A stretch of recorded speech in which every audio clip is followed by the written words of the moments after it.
ಶಿವಮೊಗ್ಗದ ಭದ್ರಾ ಜಲಾಶಯದ ಕೆಳಗೆ ಅವೈಜ್ಞಾನಿಕ ಕಾಮಗಾರಿಯನ್ನ ಮಾಡಲಾಗಿದೆ ಎಂಬ ಆರೋಪ ಕೂಡ ಕೇಳಿ ಬರ್ತಾ ಇದೆ.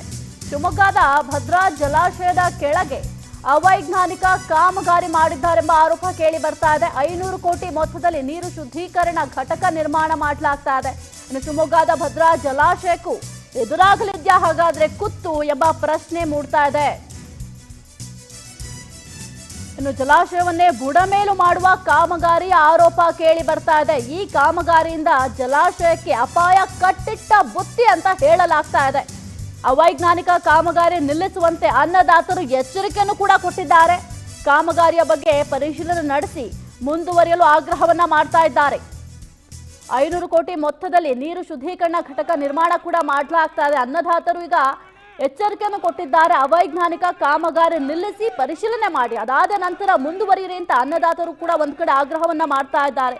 ಈ ಭದ್ರಾ ಜಲಾಶಯವನ್ನ ಸಾಕಷ್ಟು ರೈತರು ನಂಬಿಕೊಂಡಿದ್ದಾರೆ. ಯಾಕಂದ್ರೆ ಬೆಳೆಗಾಗಿರ್ಬಹುದು, ಕುಡಿಯುವ ನೀರಿಗಾಗಿರ್ಬಹುದು, ಸಾಕಷ್ಟು ರೈತರು, ಸಾಕಷ್ಟು ಜಿಲ್ಲೆಗಳಲ್ಲಿರುವಂತಹ ಜನರು ಈ ಭದ್ರಾ ಜಲಾಶಯವನ್ನ ನಂಬಿಕೊಂಡು ಜೀವನ ನಡೆಸ್ತಾ ಇದ್ದಾರೆ.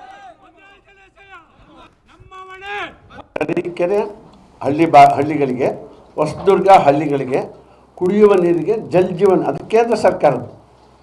ಅವ್ರ ಕೇಂದ್ರ ಸರ್ಕಾರದ ಪಾತ್ರ ಏನಿಲ್ಲ ಇಲ್ಲಿ. ಇವ್ರು ಹ್ಯಾಂಡೆಡ್ ಓವರ್ ಮಾಡೋದ್ರಲ್ಲಿ ದೋಷ ಇದೆ. ಇವ್ರು ನಮ್ಮದು ಸೆಕ್ಯೂರ್ಡ್ ಏರಿಯಾ, ಅದು ಬಫರ್ ಝೋನ್ ಏರಿಯಾ, ನಾವು ಕೊಡೋಕ್ಕಾಗಲ್ಲ ಅಂದರೆ ಮುಂದುವರ್ತಿತ್ತು.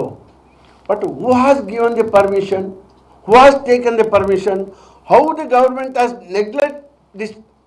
ಇದು ನಮ್ಮ ಪ್ರಶ್ನೆ. ಇವತ್ತು ಬಾಡಿಗೆ ಕೊಟ್ಟವನಿಗೆ ಹಕ್ಕಲ್ಲಿ ಕೊಟ್ಟಿರ್ತೀವಿ ರೀ. This is general knowledge questions.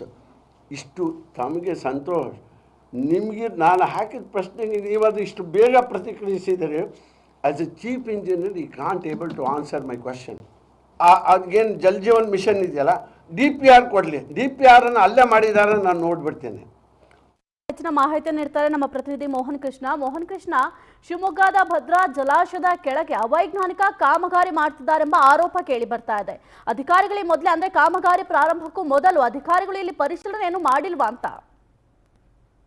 S ಸಾಹಿತ್ಯ, ಏನು ಸುಮಾರು 6 ಜಿಲ್ಲೆಗಳ 4.5 ಲಕ್ಷ ಎಕರೆ ಜಮೀನಿಗೆ ನೀರನ್ನ ಒದಗಿಸುವಂತಹ ಕುಡಿಯುವ ನೀರಿಗಾಗಿ 7.5 TMC ನೀರನ್ನ ಮೀಸಲಾಗಿರುವಂತಹ ಈ ಒಂದು BRP ಡ್ಯಾಮ್ ಇದೀಗ ತೊಂದರೆಯಲ್ಲಿ ಇರುವಂತದ್ದು, ಆತಂಕಕ್ಕೆ ಕಾರಣವಾಗಿರುವಂತದ್ದು. ಸಾಹಿತ್ಯ, ಕುಡಿಯುವ ನೀರಿನ ಯೋಜನೆಗಾಗಿ ಶುದ್ಧ ನೀರಿನ ಘಟಕವನ್ನ ಸ್ಥಾಪಿಸುವ ಉದ್ದೇಶದಿಂದ ಭದ್ರಾ ಜಲಾಶಯದ ಬುಡಭಾಗದಲ್ಲಿ ಈ ಒಂದು ಕಾಮಗಾರಿ ಆರಂಭವಾಗಿರುವಂತದ್ದು. ಇಲ್ಲಿ ಜಲ್ ಜೀವನ್ ಮಿಷನ್ ಯೋಜನೆ ಅಡಿಯಲ್ಲಿ ಈ ಯೋಜನೆಗಾಗಿ ಶುದ್ಧ ನೀರಿನ ಘಟಕವನ್ನ ಜಲಾಶಯ ತಳಭಾಗದಲ್ಲಿಯೇ ಆರಂಭಿಸಲು ಹೊರಟಿರುವಂತದ್ದು. ಸುಮಾರು 500 ಕೋಟಿ ರೂಪಾಯಿ ವೆಚ್ಚದಲ್ಲಿ 16 ಎಕರೆ ಪ್ರದೇಶದ ಆಂಧ್ರ ಮೂಲದ ಗುತ್ತಿಗೆದಾರನೊಬ್ಬರಿಗೆ ಈ ಒಂದು ಗುತ್ತಿಗೆಯನ್ನ ನೀಡಲಾಗಿರುವಂತದ್ದು. ಇದು ರೈತರ ಒಂದು ಆಕ್ರೋಶಕ್ಕೆ ಮತ್ತು ಆತಂಕಕ್ಕೆ ಕಾರಣವಾಗಿರುತ್ತದೆ. ಹೀಗಾಗಿ ಅಧಿಕಾರಿಗಳನ್ನ ತರಾಟೆಗೆ ತೆಗೆದುಕೊಂಡಿರುವಂತಹ ಇವರು, ಇದು ಕೇಂದ್ರ ಸರ್ಕಾರದ ಯೋಜನೆ, ಆದ್ರೆ ಕೇಂದ್ರ ಸರ್ಕಾರದಿಂದ ಯಾವುದೇ ಅನುಮೋದನೆ ಪಡೆದಿಲ್ಲ ಎಂಬಂತಹ ಆರೋಪ ಕೂಡ ಇದರಲ್ಲಿ ಇರುವಂತದ್ದು.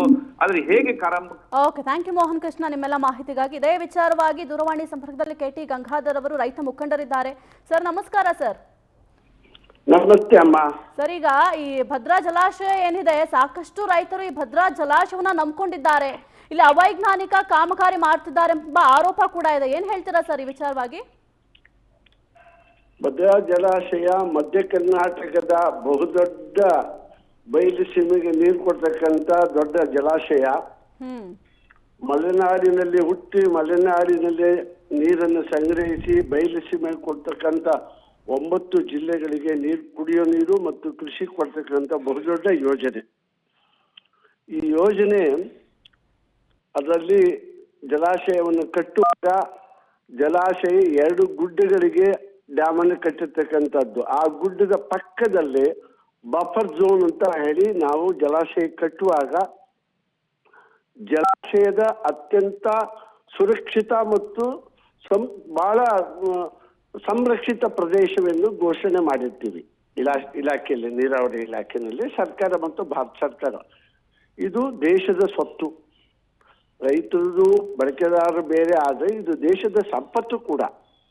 ಈ ಜಲಾಶಯದ ಗುಡ್ಡದ ಪಕ್ಕದಲ್ಲೇನೆ ಬಫರ್ ಝೋನ್ ಏರಿಯಾ ಬರ್ತದೆ, ಪ್ರದೇಶ ಬರ್ತದೆ. ಅಲ್ಲೂ 16 ಎಕರೆ, 8 ಎಕರೆ ಮತ್ತು 8 ಎಕರೆ, 16 ಎಕರೆನಲ್ಲಿ ಕುಡಿಯೋ ನೀರಿನ ಶುದ್ಧೀಕರಣ ಘಟಕವನ್ನು ಪ್ರಾರಂಭ ಮಾಡೋಕ್ಕೆ ಸರ್ಕಾರ ಅಲ್ಲಿ ಕೆಲಸನ ಟೆಂಡರ್ ಆಗಿದೆ.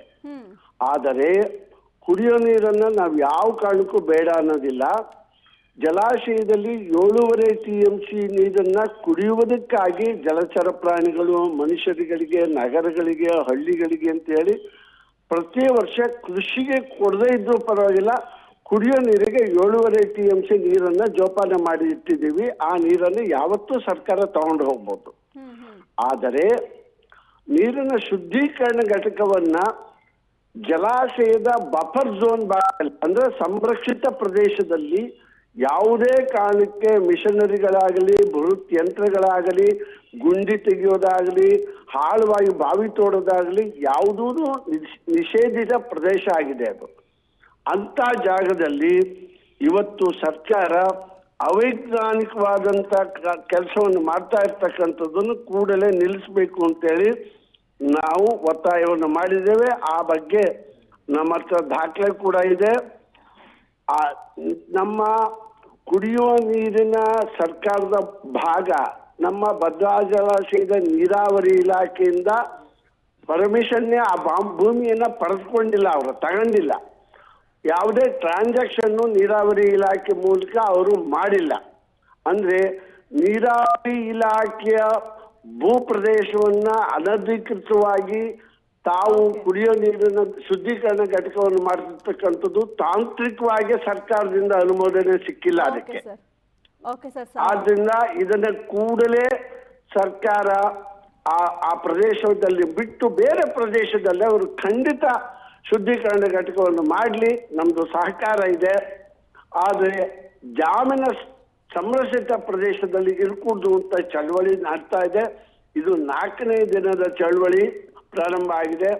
ಸರ್ಕಾರಕ್ಕೆ ನಾವು ಒತ್ತಾಯ ಮಾಡ್ತಿದ್ದೀವಿ, ಕೂಡಲೇ ದಯಮಾಡಿ ನೀರಾವರಿ ಮಂತ್ರಿಗಳಾಗಿರ್ತಕ್ಕಂಥ ಉಪಮುಖ್ಯಮಂತ್ರಿಗಳಾದ ಮಾನ್ಯ DK ಶಿವಕುಮಾರ್ ಅವರು ಬದ್ಧತೆಯ ದೃಷ್ಟಿಯಿಂದ ಈ ಯೋಜನೆಯನ್ನ ಸ್ಥಳಾಂತರ ಮಾಡಬೇಕು ಅಂತ ನಾವು ಒತ್ತಾಯ ಮಾಡ್ತೀವಿ. ಇನ್ನು ಬಹಳ ದೊಡ್ಡ ಕೆಲಸ ಏನು ಆಗಿಲ್ಲ, ಅಲ್ಲಿ ಸಣ್ಣ ಪುಟ್ಟ ಕೆಲಸ ಆಗಿ ಸರ್ಕಾರ ಆದಷ್ಟು ಬೇಗ ನಿಮ್ಮ ಮನವಿಗೆ ಸ್ಪಂದಿಸಲಿ. Thank you sir, power TV ಜೊತೆ ಮಾತನಾಡಿದಕ್ಕೆ.